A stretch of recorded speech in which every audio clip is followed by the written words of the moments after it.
Hey everyone, this is Simran. Welcome back to our own YouTube channel Ignu E-पाठशाला. I hope you people are doing well.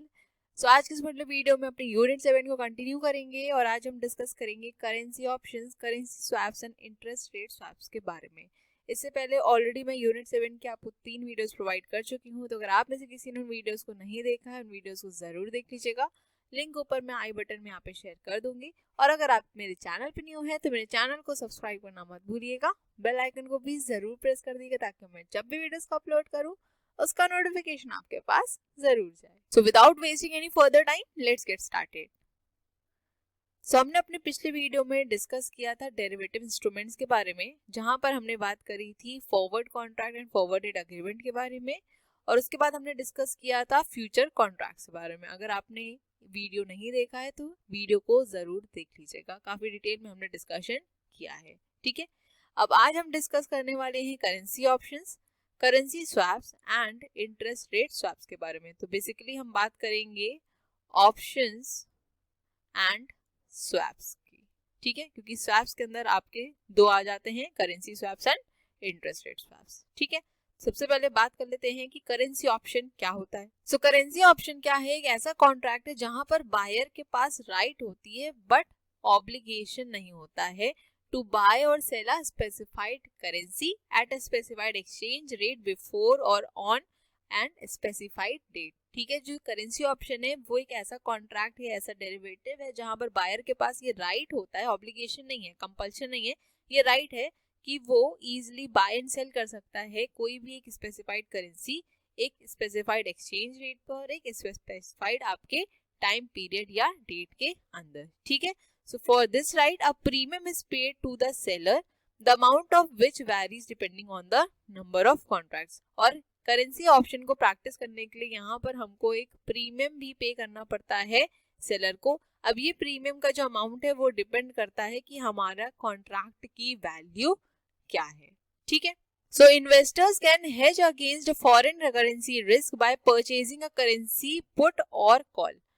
अब I hope आप लोग को याद आ रहा होगा put और कॉल ऑप्शन के बारे में.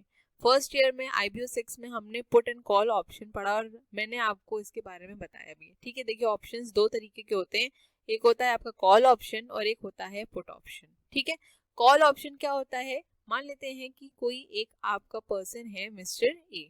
ठीक है, इनको लगता है कि फ्यूचर में प्राइसेस इंक्रीज कर सकते हैं, राइज कर सकते हैं, तो वो क्या प्रैक्टिस करेंगे? कॉल ऑप्शन को यहाँ पर प्रैक्टिस करेंगे.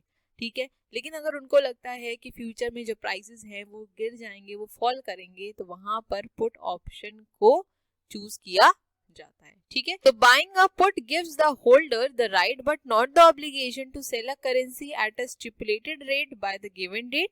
अ call is the right way to buy the currency, while the seller of a call has the obligation to buy it. So at the expiration date of the option, which is sometimes referred to as the maturity date, the strike price is compared to then current spot rate. देखिए इसमें होता क्या है, जैसे कि let's say कि हमने यहाँ पर कॉल ऑप्शन को सेलेक्ट कर लिया. ठीक है, अब जो हमारी मैच्योरिटी डेट आएगी या फिर जब हमारा जो ऑप्शन है वो एक्सपायर कर रहा है, जो उसकी एक्सपायरेशन डेट है, उस दिन पर जो स्ट्राइक प्राइस है उसको कंपेयर किया जाता है करंट स्पॉट रेट से.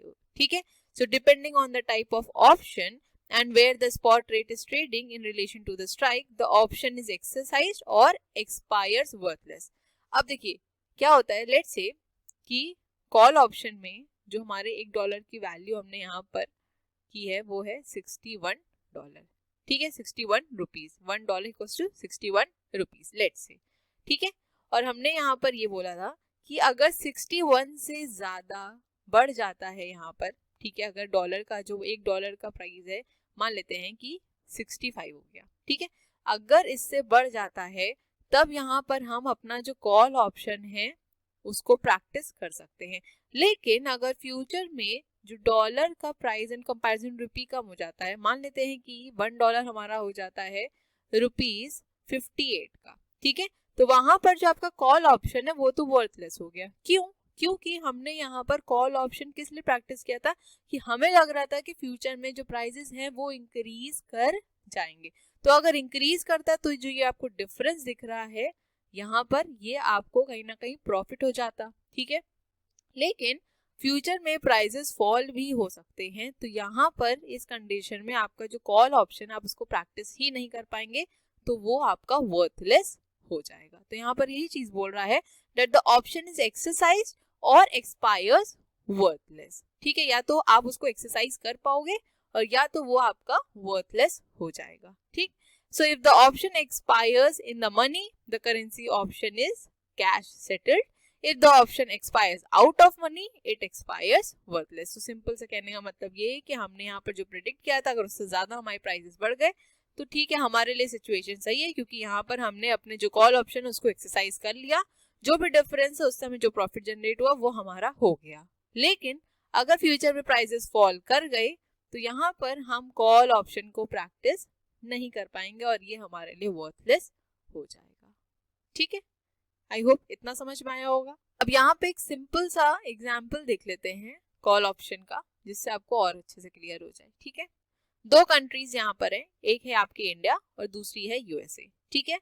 और यहाँ पे क्या हो रहा है, जो इंडिया है इन्होंने कुछ प्रोडक्ट्स को यूएसए से इम्पोर्ट किया है, ठीक। अब जब हमने प्रोडक्ट्स को यूएसए से इंपोर्ट किया है तो ऑब्वियस सी बात है कि जो हमें पेमेंट करना होगा वो किस में करना होगा, डॉलर्स में करना होगा, ठीक है। तो मान लेते हैं हमको यहाँ पे करना है $100,000 यूएसए की किसी कंपनी को जहां से हमने अपने प्रोडक्ट को इंपोर्ट किया है, ठीक है। लेकिन यहाँ पर सिचुएशन ये है कि जो हमें पेमेंट करना है वो तुरंत नहीं करना है, पेमेंट करना है हमें आफ्टर 6 मंथ्स। लेट्स से हम यहाँ जूम कर रहे हैं कि हमें 6 मंथ के बाद पेमेंट करना है। अब जब 6 मंथ के बाद पेमेंट करेंगे तो ऐसा तो है नहीं कि जो इस टाइम पर एक्सचेंज रेट है वो एक्सचेंज रेट सेम रहेगा, है ना। ऐसा पॉसिबल नहीं है, क्योंकि हमारी मार्केट फ्लक्चुएट करती है तो एक्सचेंज रेट में चेंजेस आएंगे, हो सकता है बढ़ जाए, हो सकता है घट जाए, that depends on the situation, ठीक। अब यहाँ पर जो इंडियन कंपनी है वो ये सोचेगी कि पेमेंट तो हमको अभी नहीं करनी है, आफ्टर 6 मंथ्स करनी है, आफ्टर 6 मंथ के बाद करनी है, तो मार्केट में चेंजेस तो होंगे, तो ऐसा ना हो कि जो रेट है वो इंक्रीज कर जाए, उसकी वजह से हमें यूएसए कंपनी को ज्यादा पे करना पड़ जाए।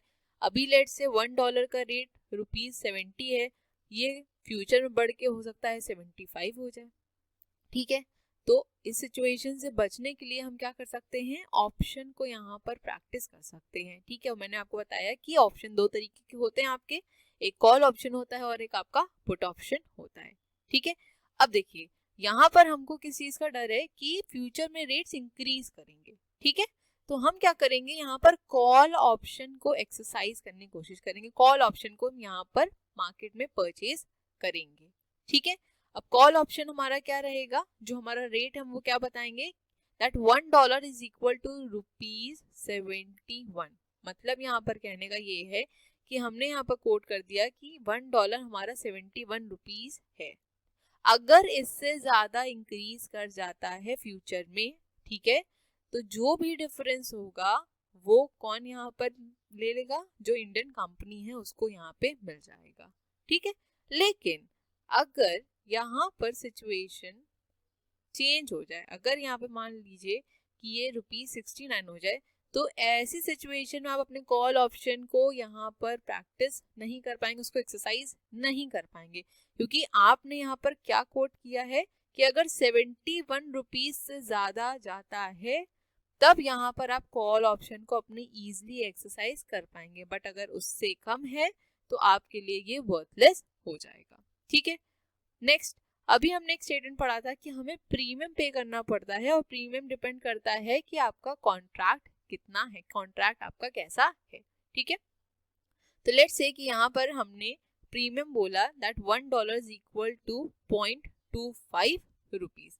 अब ये प्रीमियम किस चीज का होता है और ये प्रीमियम कब पे करना होता है, तो ये प्रीमियम आपको तुरंत पे करना होता है, ठीक है। जैसे आपने जैसे ही इस कॉन्ट्रैक्ट के अंदर आए या फिर आपने जैसे ही इस ऑप्शन को लेने की सोचा, आपको प्रीमियम तुरंत पे करना पड़ेगा। एक तरीके से कह सकते हैं कि आप यहाँ पे रिस्क लेने की कोशिश करें कि हाँ ठीक है, मैं इतना रिस्क लेने के तैयार हूँ और उसके लिए हमको यहाँ पे प्रीमियम पे करना पड़ता है, ठीक है।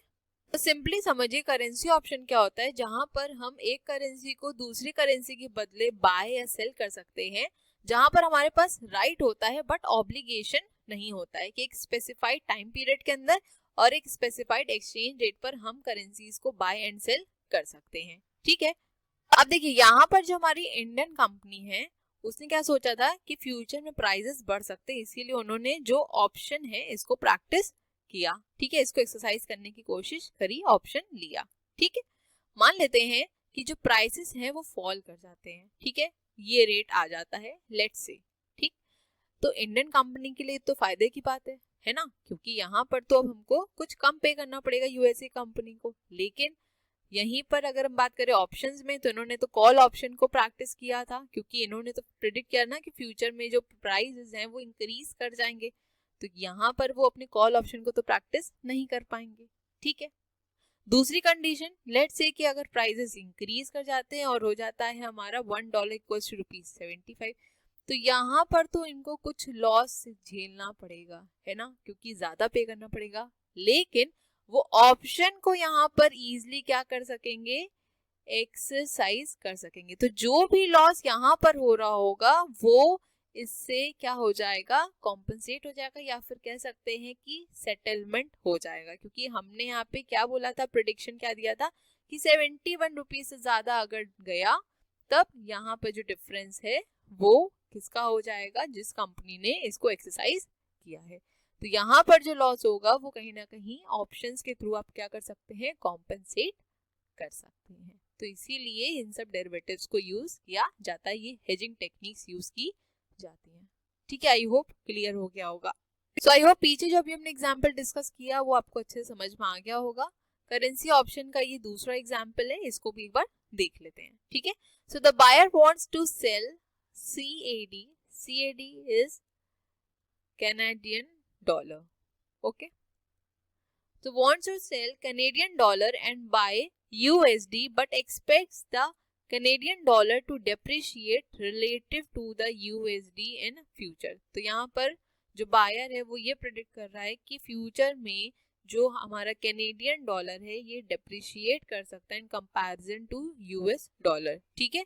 So to hedge against the depreciation of CAD, the buyer purchases a call on the USD। तो इस रिस्क से बचने के लिए, जो डेप्रिसिएशन वो यहाँ पे प्रेडिक्ट कर रहा है, उससे बचने के लिए क्या करता है जो बायर है वो USD का कॉल ऑप्शन यहाँ पर परचेज कर लेता है, ठीक है। Now the strike price is set at 1.2 USD पर CAD। तो यहाँ पे बोल रहा है कि जो हमारा एक कैनेडियन डॉलर है वो 1.2 USD है, ठीक है।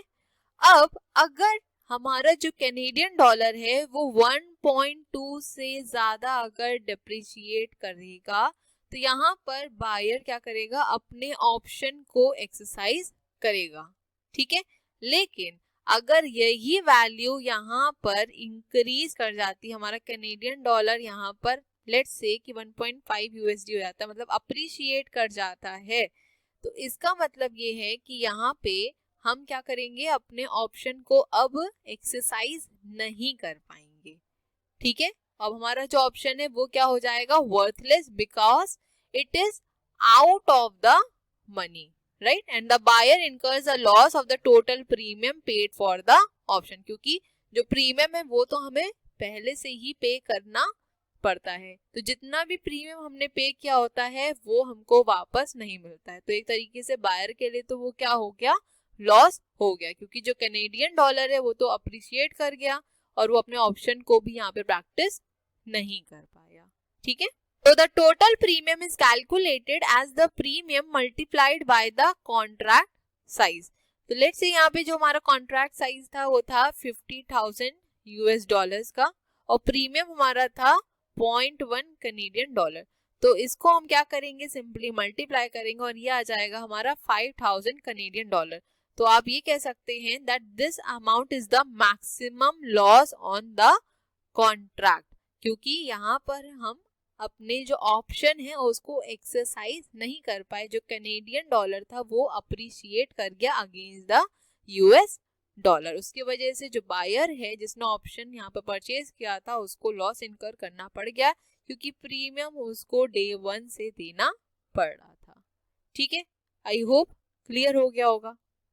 अब नेक्स्ट आ जाते हैं करेंसी स्वैप पे। So currency swap or cross currency swap involves exchange of interest and sometimes of the principal in one currency for the same in another currency. तो देखिए मैंने आपको बताया कि स्वैप्स दो तरीके के होते हैं, कि आपका होता है करेंसी स्वैप और एक होता है आपका इंटरेस्ट रेट स्वैप।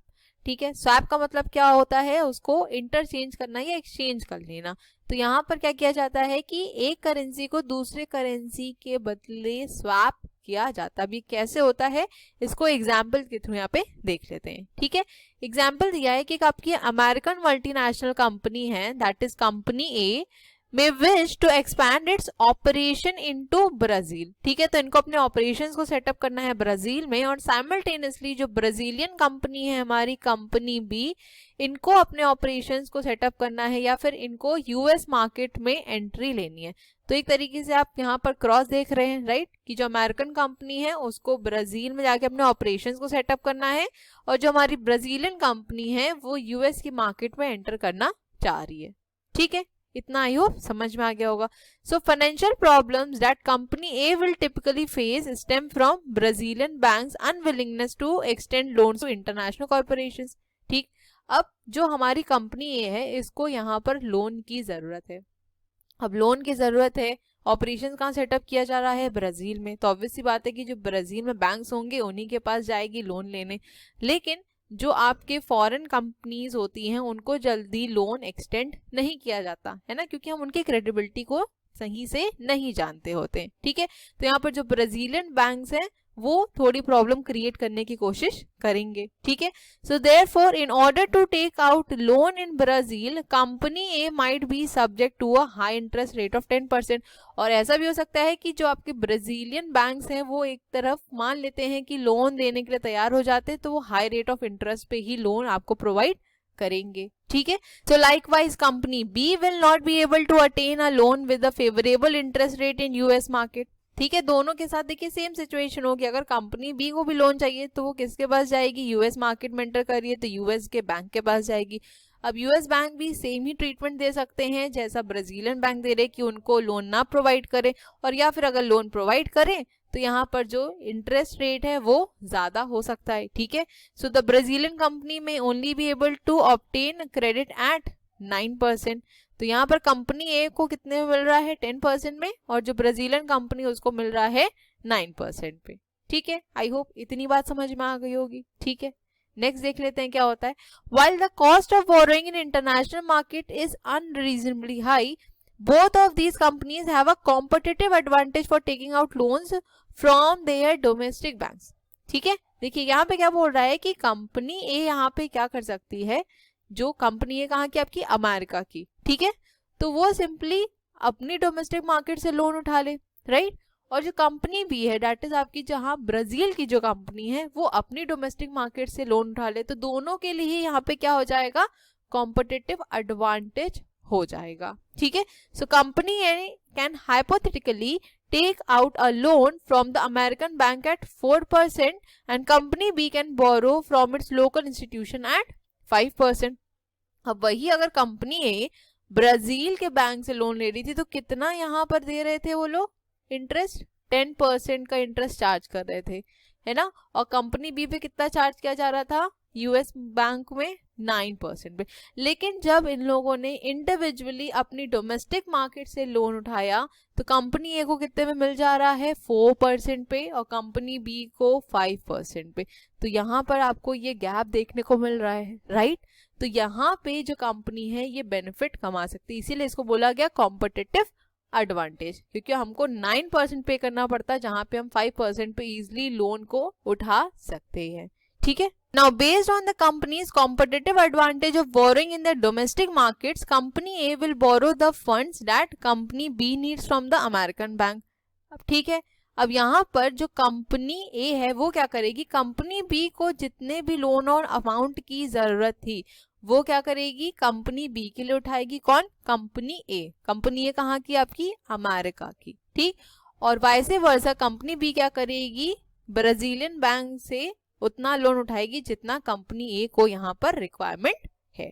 ठीक है, so both companies have effectively taken out a loan for the other company, so the loans are then swapped. ठीक है, कंपनी ए ने क्या किया, कंपनी बी के लिए लोन उठाया, और कंपनी बी ने क्या किया, कंपनी ए के लिए लोन उठाया, और दोनों ने क्या कर दिया, फिर स्वैप कर लिया, एक्सचेंज कर लिया, ठीक है। So assuming that the exchange rate between Brazil and US is 1.60 to 1, ठीक है, and that both company requires the same equivalent amount of funding, तो ब्राजीलियन कंपनी यहाँ पर रिसीव करेगी $100 million from the American counterparties in exchange for 160 million real, ठीक है। I hope आपको ये समझ में आया कि $100 million और 160 million रियल क्यों हुआ, क्योंकि देखिए यहाँ पर कंपनी ए ने लोन किसके लिए उठाया था, कंपनी बी के लिए। कंपनी बी कहाँ स्टैब्लिश होना चाह रही है या फिर किस मार्केट में एंटर करना चाह रही है, यूएस की मार्केट में, तो उसको जो लोन की जरूरत होगी या फिर जो आपके करेंसी की जरूरत होगी वो कौन सी होगी, डॉलर्स की होगी, राइट। तो ब्राजीलियन कंपनी यहाँ पर $100 million को रिसीव कर लेगी।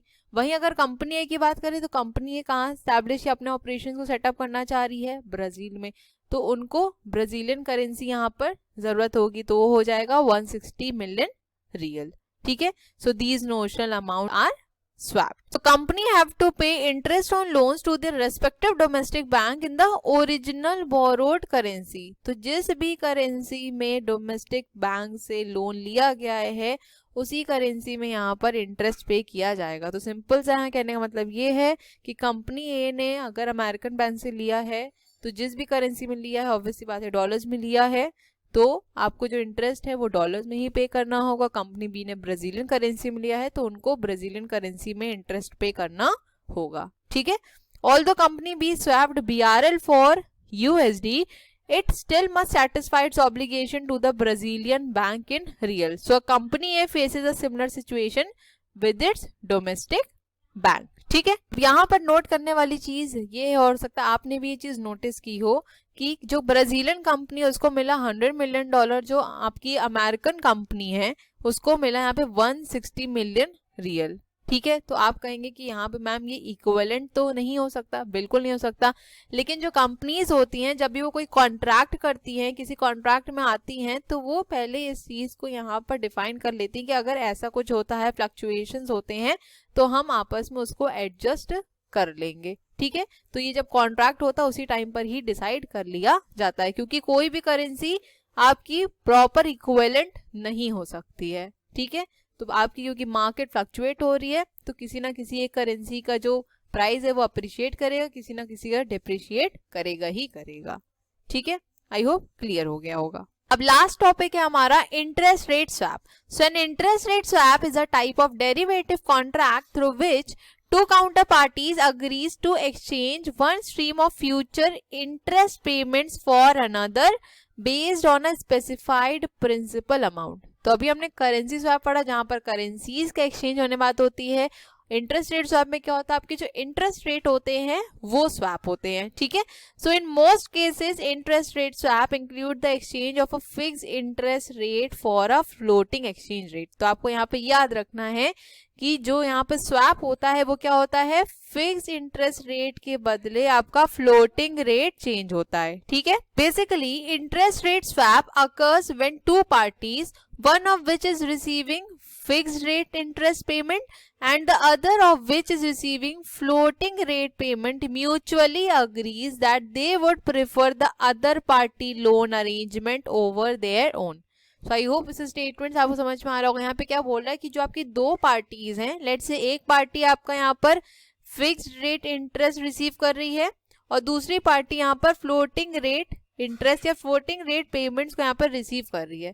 तो दोनों पार्टीज क्या करती हैं, अपने इंटरेस्ट रेट को यहाँ पर स्वैप कर लेती हैं और एक दूसरे के इंटरेस्ट रेट को यहाँ पर एक्सेप्ट करती हैं, ठीक है।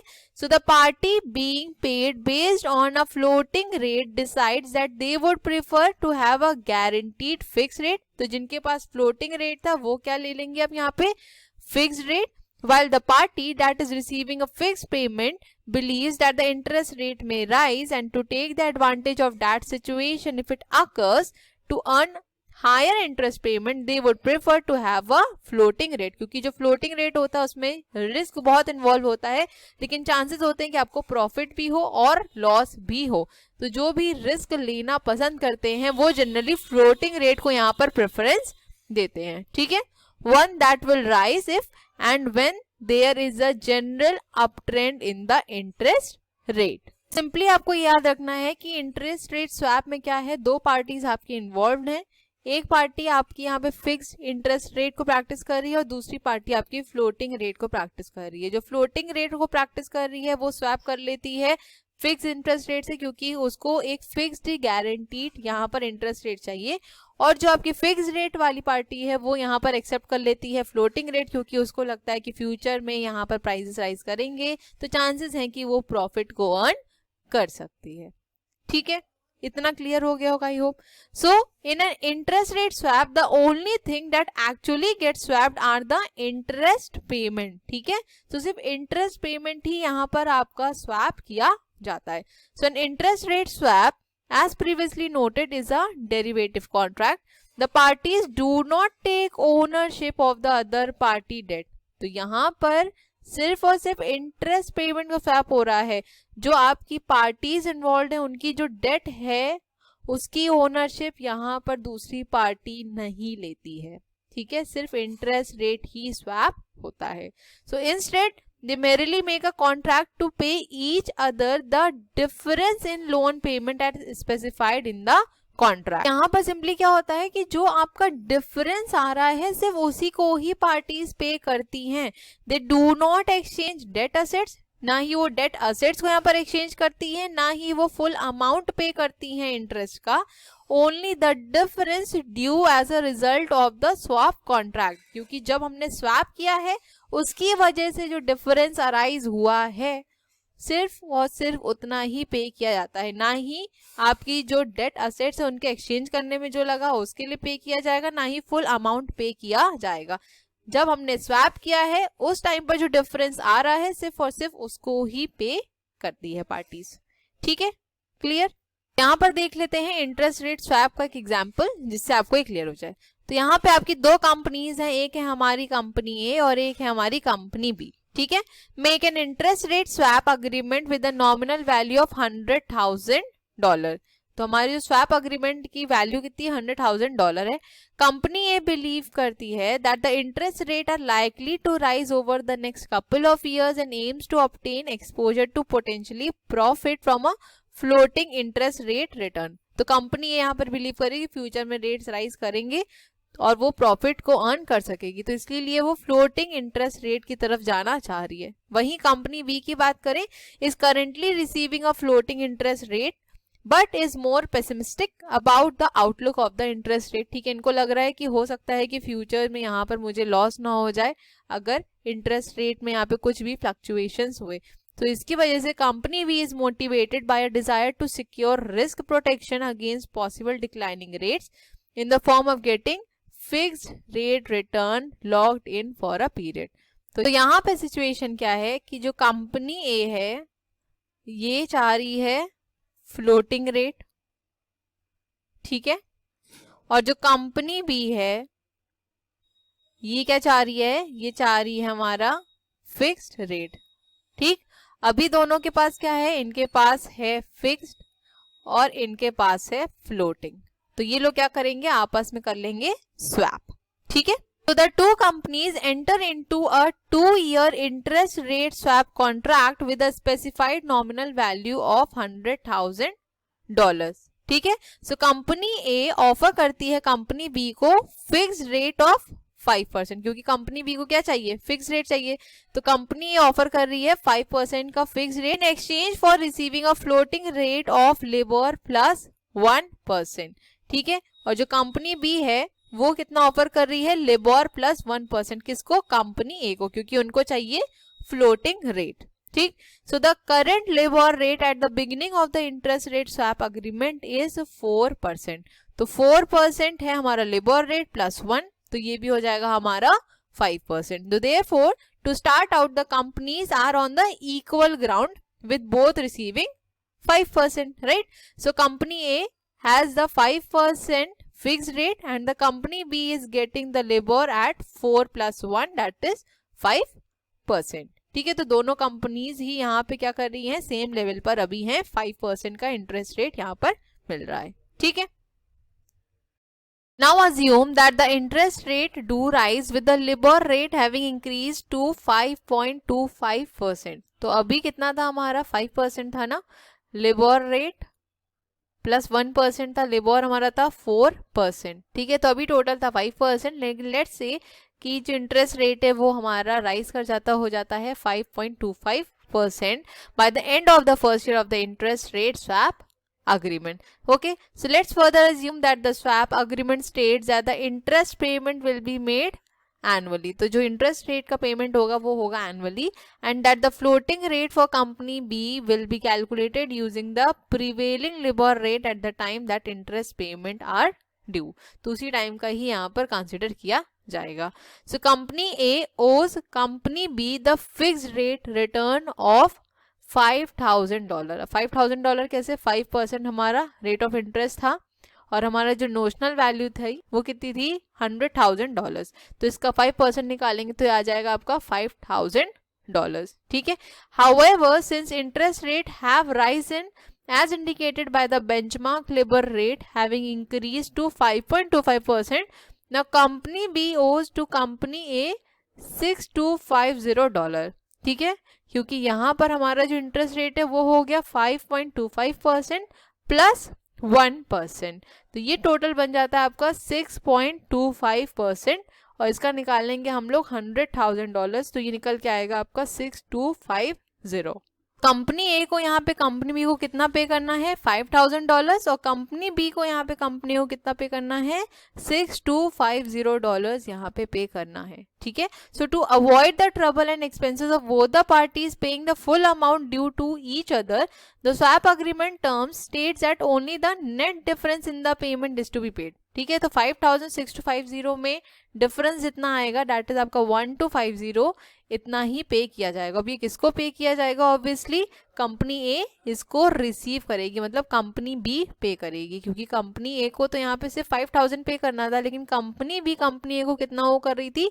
6,250. तो कंपनी ए यहाँ पर जो एक्सेस अमाउंट आया है 1,250 वो कंपनी बी से रिसीव करेगी. So company A has profited from accepting the additional risk inherent with accepting a floating interest rate return. तो यहाँ पर कंपनी ए को इसलिए फायदा हुआ क्योंकि इन्होंने रिस्क उठाया, ठीक. अब देखिए यहाँ पर कंपनी बी को लॉस हुआ $1,250 का, बट कंपनी बी क्या चाहती थी? Protection from the risk.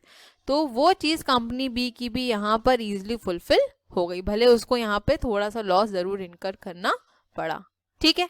अब यहाँ पे नेक्स्ट सिचुएशन देख लेते हैं कि अगर जो अभी हमने सिनेरियो देखा अगर इससे ऑपोजिट डायरेक्शन में चलता है तो कैसे चीजें वर्क करेंगी, ठीक है. सो what if at the end of the first year of the agreement the LIBOR rate has fallen to 3.75%. तो अभी तो हमने देखा जो LIBOR रेट था वो राइज कर गया था. लेट्स से कि LIBOR रेट हमारा रिड्यूस कर जाता है और हो जाता है 3.75%, ठीक. So with its fix rate return company B would still be owed $5,000, है ना, क्योंकि इसमें तो कोई चेंज आएगा नहीं, ये तो हमारा फिक्स्ड ही रहने वाला है. चेंज किसमें आएगा? आपके फ्लोटिंग एक्सचेंज रेट में, फ्लोटिंग रेट में. However, company B would only owe company A $4,750, right, क्योंकि यहाँ पे जो लेबर है वो हो गया हमारा रिड्यूस. तो 3.75 में हम 1% ऐड करेंगे विच विल कम टू 4.75, और इस नोशनल वैल्यू का निकाल लेंगे हम 4.75%. तो ये आपका निकल के आ जाएगा $4,750. तो अब कंपनी बी कंपनी ए को कितना पे करने के लिए लायबल है? 4,750. लेकिन हम यहाँ पर पूरा अमाउंट तो पे करते नहीं है. व्हाट वी पे इज द डिफरेंस. तो यहाँ पर डिफरेंस 5,000 माइनस 4,750. तो यहाँ पे अब जो कंपनी ए है वो क्या करेगी? $250 पे करेगी. किसको? कंपनी बी को, ठीक है. So in this scenario company A has incurred a small loss and company B has reaped a benefit, ठीक है. पहली सिचुएशन में क्या हुआ था? जब हमारा लेबर रेट राइज किया था तो कंपनी बी को यहाँ पे ज्यादा पे करना पड़ा था और लॉस इनकर करना पड़ा था. लेकिन जैसे ही हमारा लेबर रेट डिक्लाइन करता है, वो फॉल कर जाता है, कंपनी ए यहाँ पर लायबल हो जाती है कि वो जो एक्सेस अमाउंट है वो कंपनी बी को फॉरवर्ड करे, कंपनी बी को पे करे, ठीक है. तो ये किस वजह से हुआ? जो हमारा फ्लोटिंग रेट होता है उसकी वजह से फ्लक्चुएशंस आए, क्योंकि जहां पर आपका फिक्स्ड रेट रिटर्न था वहां पर अमाउंट में कोई भी चेंज नहीं आया, वही था सेम एज इट इज $5,000। लेकिन जहां पर बात आई आपकी फ्लोटिंग एक्सचेंज रेट की, फ्लोटिंग रेट में आपके होते हैं फ्लक्चुएशन, इसकी वजह से क्या हुआ, जो पहले सिनेरियो था वो सिनेरियो एकदम से चेंज हो गया। ठीक है, आई होप समझ में आ गया होगा इंटरेस्ट रेट स्वैप के बारे में भी।